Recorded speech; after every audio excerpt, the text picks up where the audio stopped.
नमस्कार दोस्तों, स्वागत है मगन ट्यूटोरियल्स में। उम्मीद करता हूं सब लोग स्वस्थ होंगे, प्रसन्नचित होंगे और व्यस्त होंगे।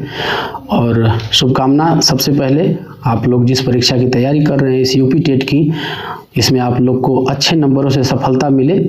वीडियो डालने में थोड़ी सी देरी हुई है, कुछ पारिवारिक समस्याएं थी जो इस मृत्यु लोक में आती ही रहती हैं। खैर शुरू करते हैं। आज जिस पॉइंट पे हम लोग बात करेंगे, जिस टॉपिक पे बात करने वाले हैं, वो है शब्दों का वर्गीकरण।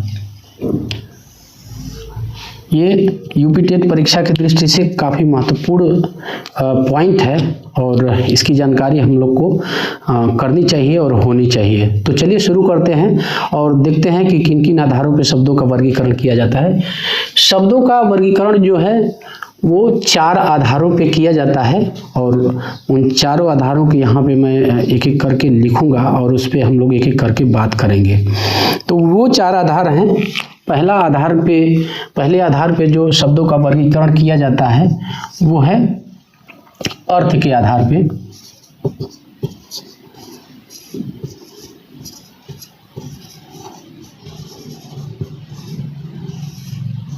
अर्थ के आधार पर। दूसरा है उत्पत्ति के आधार पे।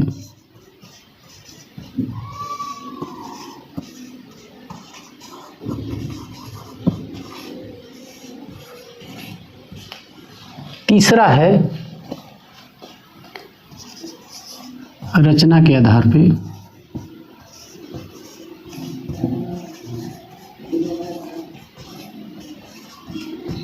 और चौथा और आखिरी पॉइंट हमारा है, इसको यहीं पे लिख देते हैं, प्रयोग के आधार पे।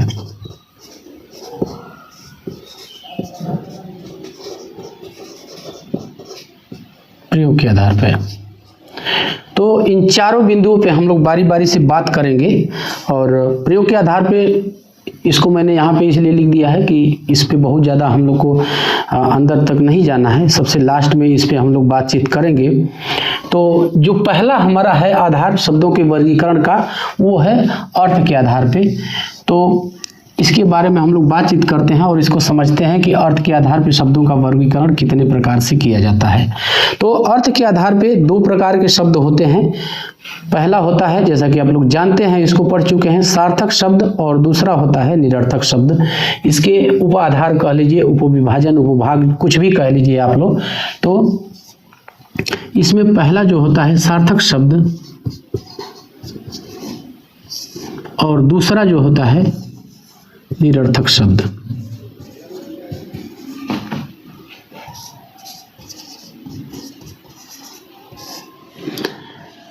अब सार्थक शब्द क्या है, निरर्थक शब्द पे ही पहले चर्चा हम लोग कर लेते हैं। इसके बाद सार्थक शब्दों के अंतर्गत फिर से कुछ उपभाग हैं तो उनको हम लोग देखेंगे। निरर्थक शब्द क्या है? ऐसे शब्द जिनका कोई अर्थ न हो, इनका कोई अर्थ नहीं होता लेकिन हिंदी भाषा में हमारे प्रयोग होता है। जैसे हम लोग बोलते हैं चाय वाय पी लिया जाए, तो चाय तो ठीक है सार्थक शब्द है, लेकिन जो वाय हम लोग बोलते हैं, वाय जो है वो इस शब्द का कोई अर्थ नहीं है, ये ऐसे ही हम लोग बोल देते हैं। इसके बाद पानी वानी पी लिया जाए, तो पानी तो ठीक है सार्थक है, लेकिन वाणी जो है वो निरर्थक शब्द है। और भी सारे शब्द आधुनिक युग में प्रयोग हो रहे हैं और काफ़ी धड़ल्ले से प्रयोग हो रहे हैं, लेकिन मेरा जहाँ तक मानना है कि वो निरर्थक ही हैं। जैसे बाबू, सोना, स्वीटू, इस तरह के शब्द भी आप लोगों को सुनने के लिए मिलते होंगे और आप लोगों ने देखा होगा। पहले तो मैं ये सोचता था कि ये केवल फिल्मों में होता है और सामान्य ज़िंदगी में नहीं होता, लेकिन जो भी थोड़े से बड़े शहर हैं या कुछ तो अब छोटे शहरों में भी देखने के लिए मिलने लगा है कि इस तरह के शब्द प्रयोग किए जाते हैं। लेकिन मेरा अनुभव ये कहता है कि ये शब्द निरर्थक ही हैं, इनका कोई मतलब नहीं होता है। बस इसमें दिखाने के लिए बोला जाता है कि हम आपसे बहुत प्रेम करते हैं, हमें समर्पण है आप पे, लेकिन वास्तव में माता पिता के अलावा इस दुनिया में और कोई नहीं है जो उस तरह से प्रेम कर सके। ये बाबू स्वीटी सोना, अगर इन शब्दों की सच्चाई आपको जाननी है तो आप एक बार सामने वालों को ये कह के देखिए कि मेरी किडनी फेल हो गई है और 10 लाख 20 लाख रुपए की ज़रूरत है, या फिर आप अपनी किडनी ही एक हमें दे दीजिए ताकि मैं जिंदा रह सकूं। वहाँ पे इस प्रकार के शब्दों की सच्चाई आपको पता चलेगी। तो खैर उस पर बहुत ज़्यादा बात नहीं करनी है हम लोग को। ये निरर्थक शब्द हैं। दूसरा है सार्थक शब्द। तो इसके उपखंड हैं और इसको बारी बारी से हम लोग देखेंगे कि इनमें कौन कौन से शब्द आते हैं।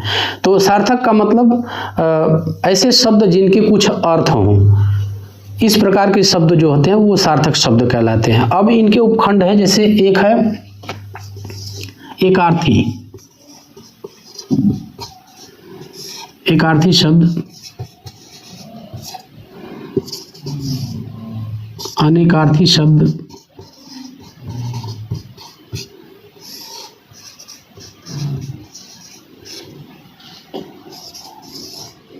पर्यायवाची,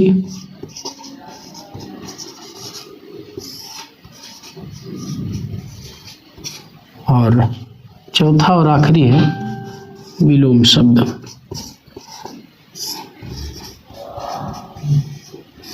तो इन 4 उपखंडों में ये इनको विभाजित किया जाता है और इन बिंदुओं को हम लोग बारी बारी से देखेंगे कि इनमें कौन कौन से शब्द होते हैं। सबसे पहले एकार्थी शब्द, ऐसे शब्द जिनका बस एक ही अर्थ हो, वो शब्द जो है वो एकार्थी शब्द कहलाते हैं। जैसे कुर्सी, कुछ भी आप लिख लीजिए, कुर्सी, किताब, मेज, ये तमाम उदाहरण हैं, इनको एकार्थी शब्द कहते हैं। इसके बाद होता है दूसरा हमारा जो पॉइंट है वो है अनेकार्थी शब्द। ऐसे शब्द जिनके अनेक अर्थ हों, शब्द तो एक ही होता है लेकिन अर्थ उनके अनेक होते हैं। जैसे जड़, जड़ तो इसके कितने अर्थ होते हैं। जड़ का मतलब मूर्ख, मूल, जो पौधे की जड़ होती है उसको मूल कहते हैं, और अचेतन, ये तमाम इसके अर्थ हैं। शब्द एक ही है जड़, लेकिन अर्थ इसके कई हैं। इसी प्रकार से भेद, एक शब्द हम लोग करते हैं भेद। तो भेद का मतलब होता है रहस्य, रहस्य, प्रकार। ये शब्द एक है लेकिन इसका अर्थ जो है रहस्य भी होता है और प्रकार भी होता है। इसी तरह से और भी शब्द हैं। और मैं आपसे एक चीज़ बताऊं कि ये इन शब्दों के अगर हम जो उदाहरण हैं उनको अगर एक एक करके लिखना शुरू करें तो वीडियो काफ़ी लंबा होगा। इसमें अंबर होता है, आकाश, कपड़ा, कपास, इसका ये तमाम अर्थ होता है। तो इस प्रकार के जो उदाहरण हैं उनको एक छोटे से PDF में मैं डाल के, और इसी वीडियो के डिस्क्रिप्शन में उसकी लिंक होगी, आप वहाँ से जाके डाउनलोड कर लीजिएगा और देखिएगा, उसको ससरी निगाह से देखते रहिएगा क्योंकि इस भाग से प्रश्न काफ़ी बनते हैं। अगला जो है वो है पर्यायवाची। पर्यायवाची को दूसरे शब्दों में हम लोग समानार्थी भी कहते हैं। समान अर्थ देने वाले शब्द जो होते हैं वो पर्यायवाची होते हैं। इसके बारे में सब लोग जानते हैं, बहुत बात हम लोग को उस बारे में नहीं करनी है, लेकिन फिर भी यहाँ पे इसको कुछ शब्द, जैसे कमल, बहुत सामान्य से है, जलज, अम्बुज, नीरज, तोयस, पंकज। फिर इसके बाद मछली, एक और शब्द है मछली। कई बहुत सारे शब्दों के पर्यायवाची होते हैं। मछली, मत्स्य, सफरी, मीन, ये तमाम इसके पर्यायवाची होते हैं। तो ये समान अर्थ देते हैं, इसलिए इनको हम दूसरे शब्दों में समानार्थी भी कहते हैं। इसके बाद है विलोम शब्द। सभी लोग जानते हैं विपरीत अर्थ देने वाले जो शब्द होते हैं उन्हीं को हम लोग विलोम कहते हैं। और विलोम शब्दों के भी उदाहरण तमाम हैं, जैसे धरती, आकाश, जय, पराजय, ये तमाम उदाहरण है। जो विपरीत अर्थ हो उन्हीं को हम लोग विलोम कहते हैं। तो ये जो सारे शब्द हैं इनके मैं उदाहरण जो हैं उनको एक PDF में डाल के और उसको मैं डिस्क्रिप्शन में डाल दूंगा, आप लोग उसको जाके देखिएगा। तो अर्थ के आधार पे हम लोगों ने देखा मेनली दो भागों में बांटा जाता है, सार्थक शब्द और निरर्थक शब्द। निरर्थक शब्द हमने देखा। इसके बाद सार्थक शब्दों के अंतर्गत चार उपभाग होते हैं, एकार्थी शब्द, अनेकार्थी शब्द, पर्यायवाची और विलोम शब्द। तो ये चार उपभाग इनके होते हैं। अब दूसरा जो महत्वपूर्ण पॉइंट हमारा है वो है उत्पत्ति के आधार पे। तो उत्पत्ति के आधार पे शब्दों को कितने प्रकारों में विभाजित किया जाता है, इसको हम लोग यहाँ पे देखते हैं। पहला होता है तत्सम,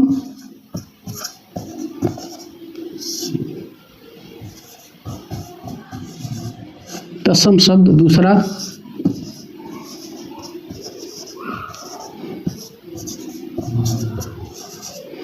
तद्भव,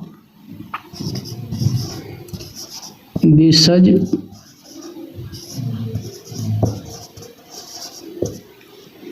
विदेशज। ये दोस्तों महत्वपूर्ण है कि हम लोग इस तरह की चीज़ों को जानते रहें, और जब जानेंगे तो हमें बहुत ज़्यादा मेहनत करने की ज़रूरत नहीं होती। मैं तो बल्कि ये कहूँगा कि सामान्य जीवन में हम लोग इन चीज़ों को पढ़ना चाहिए, जानने चाहिए। हमारी ये एक तरह से कहें कि मदर लैंग्वेज है, और इसके बारे में हमें जानना चाहिए, न केवल परीक्षा की दृष्टि से बल्कि ऐसे भी हमें जानने की उत्सुकता होनी चाहिए ताकि इसके बारे में हम अधिक से अधिक जान सकें। इसमें होता है एक आगे संकर शब्द।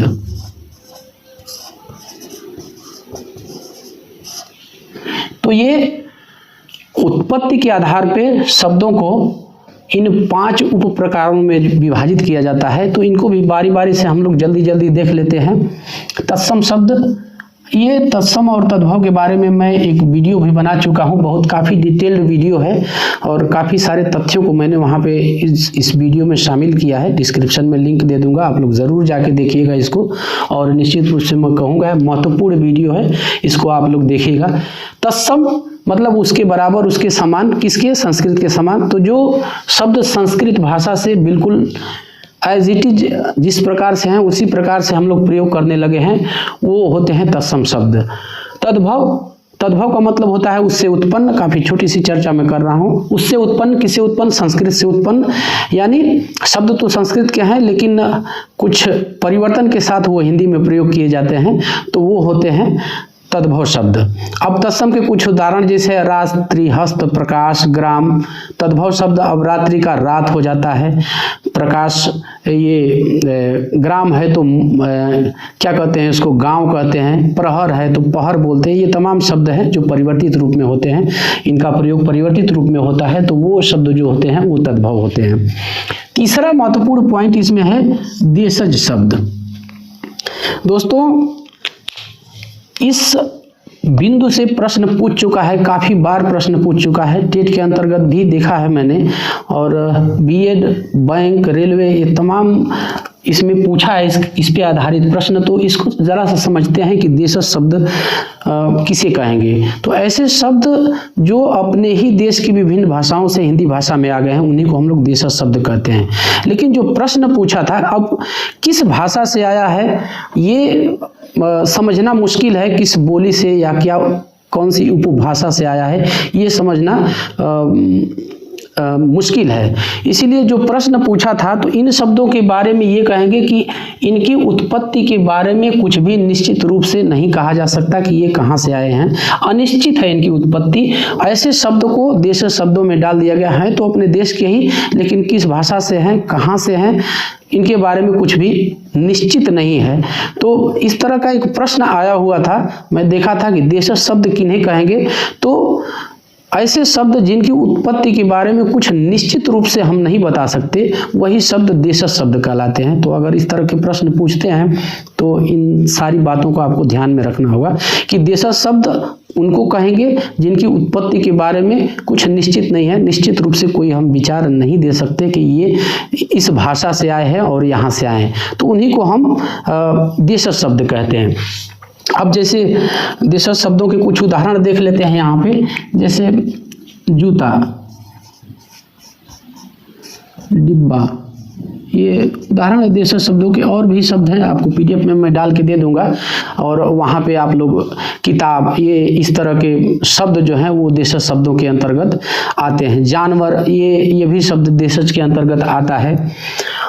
अब अगला जो हमारा बिंदु है वो है विदेशज शब्दों का। विदेशज शब्द कौन से हैं और किन्हें कहेंगे? तो ऐसे शब्द जो विदेशी भाषाओं से हिंदी भाषा में आ गए हैं उन्हीं को हम लोग कहते हैं विदेशज शब्द। कहीं कहीं विदेशी भी मिलता है, तो बात तो वही है, विदेशी कहें या विदेशज कहें, यहाँ ज लगा दिया यानी जन्म लेना। विदेशी भाषाओं में जन्मे हैं लेकिन वो हिंदी में प्रयोग किए जाने लगे हैं। तो इसमें मुख्यतः 3-4 भाषाएं हैं जिनको हम लोग रखते हैं। इसको यहाँ पे हम लोग देख लेते हैं। जैसे अंग्रेजी हो गया। अब तो हिंदी जो बोलते हैं उसमें यदि आप बड़े शहरों में चले जाइए तो उसको बल्कि इंग्लिश कहेंगे, इंग्लिश ज़्यादा, हिंदी कम बोलते हैं। तो अंग्रेजी के बहुत सारे शब्द जो है वो हिंदी में प्रयोग होने लगे हैं। इसको देखेंगे, पहले पॉइंट्स में लिख लेता हूँ। दूसरा फारसी,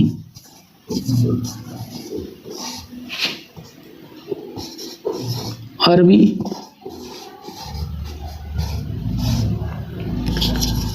और चीनी।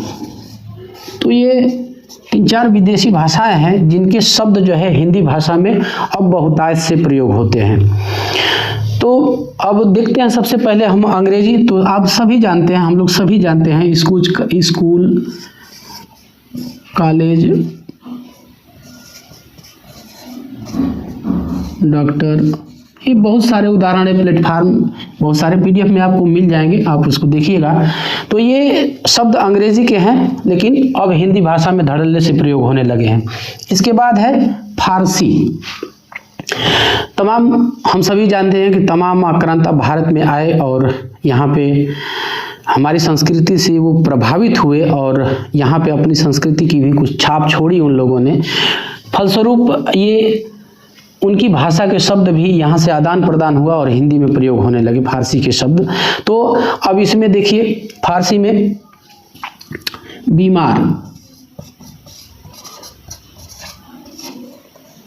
बीमार, खून,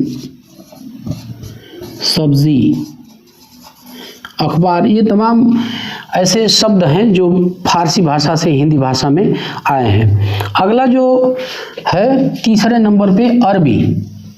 तो अरबी शब्द, जैसे ये अरबी भाषा के शब्द हैं औरत, कसम,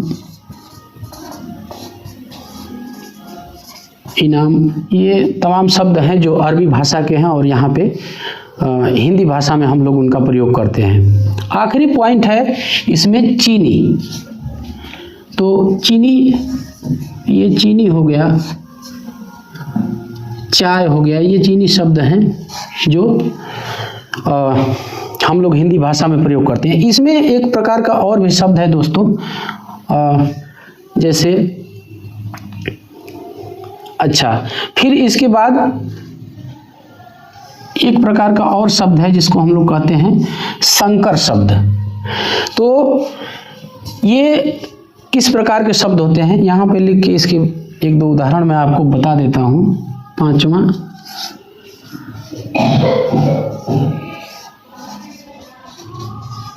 ऐसे शब्द जो 2 भाषाओं के शब्दों से मिलकर बने होते हैं उन्हीं को हम लोग कहते हैं संकर शब्द। जैसे एक शब्द हम लोग प्रयोग करते हैं बेडौल।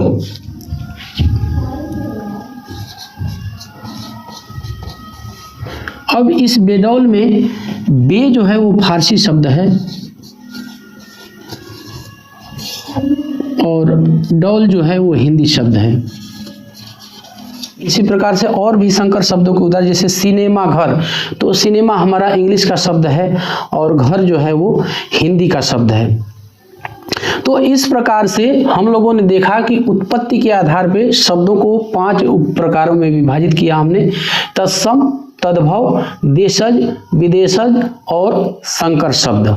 अब इसके बाद जो हम लोग देखेंगे वो देखेंगे कि रचना के आधार पे शब्दों को कितने प्रकारों में विभाजित किया गया। इसको जरा सा मिटाते हैं दोस्तों। जो अगला आधार है शब्दों के वर्गीकरण का वो है रचना के आधार पे। तो देखते हैं कि रचना के आधार पे शब्दों को कितने प्रकारों में विभाजित किया जाता है। तो इसमें पहला जो है मूल शब्द। आप लोग एक बात ध्यान रखिएगा, इसको रूढ़ शब्द भी कहते हैं। ये पूछ चुका है, रूढ़ शब्दों के बारे में पूछ लेता है। तो ये पहले पॉइंट मैं लिख लेता हूँ ताकि पॉइंट हमारी आंखों के सामने रहे। और दूसरा होता है यौगिक शब्द।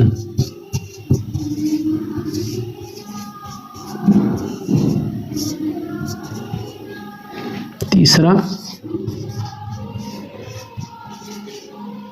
योगरूढ़ शब्द। ये 3 प्रकार के शब्द होते हैं और बारी बारी से हम लोग बात करते हैं इस पे। पहला इसमें है मूल शब्द। ऐसे शब्द जिसका बस एक ही अर्थ होता है और उसके आप खंड नहीं कर सकते। ये बात ध्यान रखने वाली है हमें कि इन शब्दों के आप खंड नहीं कर सकते। उन्हीं को हम लोग कहते हैं रूढ़ शब्द या मूल शब्द। जैसे कुर्सी, मार्कर में तो कुछ दिक्कत है, इसको ट्राई करते हैं। तमाम उदाहरण है इसके, किताब, मेज। इन शब्दों के हम खंड नहीं कर सकते और ये एक विशेष अर्थ में ही प्रयोग किए जाते हैं। दोस्तों अगला जो प्रकार है वो है यौगिक शब्द। जो शब्द 2 या 2 से अधिक शब्दों से मिलकर बने होते हैं उनको हम यौगिक शब्द करते हैं। और इन शब्दों की विशेषता ये होती है कि इनके हम सार्थक खंड भी कर सकते हैं। अब इनके कुछ उदाहरण देख लेते हैं। जैसे दूध वाला, पीलापन, आग बबूला, ये तमाम, आग बबूला, ये तमाम घुड़सवार,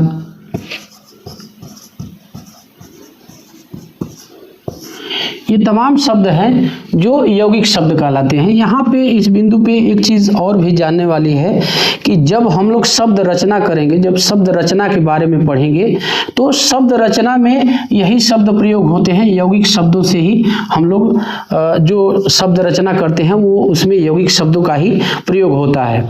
और इसमें संधि, समास, उपसर्ग और प्रत्यय, ये 4 आधारों पे शब्दों की रचना होती है। तो उसको आगे पढ़ेंगे। लेकिन ध्यान देने वाली चीज़ ये है कि शब्द रचना जो होती है उसमें यौगिक शब्दों का ही प्रयोग होता है। और कितने प्रकारों से होता है तो वो 4 प्रकारों से होता है: संधि, समास, उपसर्ग और प्रत्यय। आगे का पॉइंट देखते हैं। ये होता है योगरूढ़ शब्द, यानी ऐसे शब्द जो किसी विशेष अर्थ के लिए प्रयोग होते हैं। यानी दूसरे शब्दों में हम लोग कह लें वो यौगिक तो होते हैं लेकिन उनके अर्थ जो होते हैं वो मूल शब्द या रूढ़ शब्द की तरह होता है। यानी किसी विशेष अर्थ में ही ये शब्द भी प्रयोग किए जाते हैं। जैसे हम लोग यहाँ पे लिखते हैं पीताम्बर। एक उदाहरण ये है पीताम्बर। हम सभी जानते हैं कि पीताम्बर पीला है अंबर जिसका, यानी ये शब्द मुख्यतः श्री कृष्ण भगवान के लिए प्रयोग होता है, विशेष अर्थ में प्रयोग होता है और इसके सार्थक खंड भी हम लोग कर सकते हैं। इसी प्रकार से लंबोदर,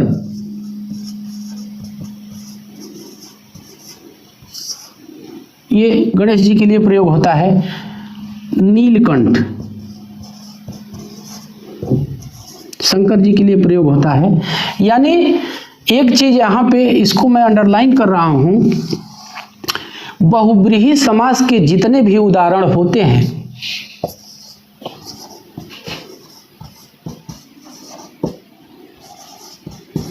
बहुब्रीहि समास के जितने भी उदाहरण होते हैं वो इन्हीं योगरूढ़ शब्दों से मिलते हैं।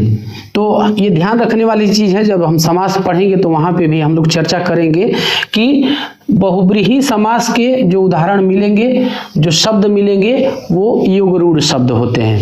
अब आखिरी शब्दों के वर्गीकरण का जो बिंदु है वो है प्रयोग के आधार पे, इसीलिए मैंने इसको यहाँ पे लिखा। अब इसमें जो है दो प्रकार के शब्द आते हैं, उसको यहीं पे हम लोग समझ लेते हैं। पहला होता है विकारी शब्द,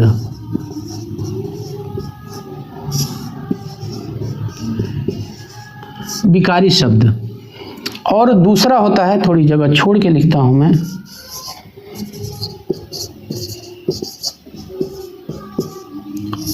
अविकारी शब्द।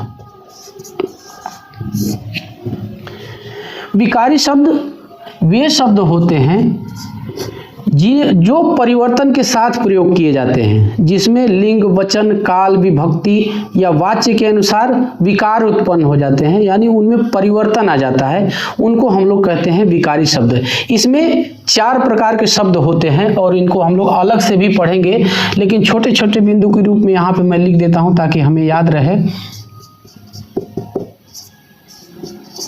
ये 4 प्रकार के, पहला संज्ञा, आप लोग जानते हैं, संज्ञा, सर्वनाम, क्रिया, विशेषण। तो ये जो शब्द हैं, ये जब लिंग, काल, वचन, विभक्ति, तो इनके अनुसार ये प्रयोग होते हैं तो इनमें विकार उत्पन्न हो जाता है, इनका रूप परिवर्तित हो जाता है। तो इसको हम लोग अलग से पढ़ेंगे। और ये 8 होते हैं, जैसे पार्ट ऑफ स्पीच हम लोग पढ़ चुके हैं, बिल्कुल वही चीजें हैं इसके अंतर्गत। संज्ञा, सर्वनाम, क्रिया, विशेषण, ये विकारी हैं। और अविकारी शब्दों में इनमें भी 4 हैं, क्रिया, विशेषण,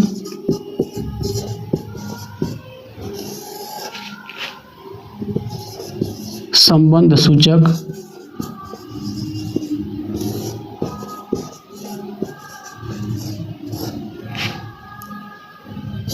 विस्मय बोधक, इसको विस्मयादि बोधक भी कहीं कहीं लिखता है।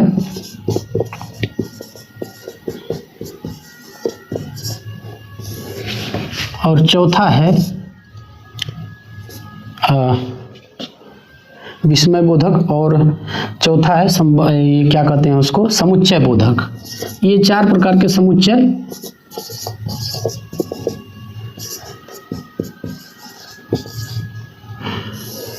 तो ये 4 प्रकार के शब्द होते हैं जो अविकारी शब्द होते हैं, यानी इनमें विकार उत्पन्न नहीं होता है। विभक्ति, काल, वाच्य, वचन, इन आधारों पे इनमें कोई परिवर्तन नहीं होता है, ये बिल्कुल उसी रूप में प्रयोग होते हैं जिस रूप में होते हैं। तो दोस्तों, इस प्रकार से हमने शब्दों का वर्गीकरण देखा और मुझे उम्मीद है कि आपको ये वीडियो पसंद आई होगी। आगे का जो मैं वीडियो लाऊंगा वो उपसर्ग और प्रत्यय के बारे में होगी, और फिर संधि समास भी हम लोग जल्दी ही पढ़ेंगे। तो आज के लिए बस इतना ही था। और एक चीज़ कहूँगा कि फिर से मैं शुभकामना देता हूँ आपको कि आप इस परीक्षा को अच्छे नंबर से क्वालिफाई करें। और इन्हीं बातों के साथ आज की मैं ये क्लास समाप्त करता हूँ। नमस्कार।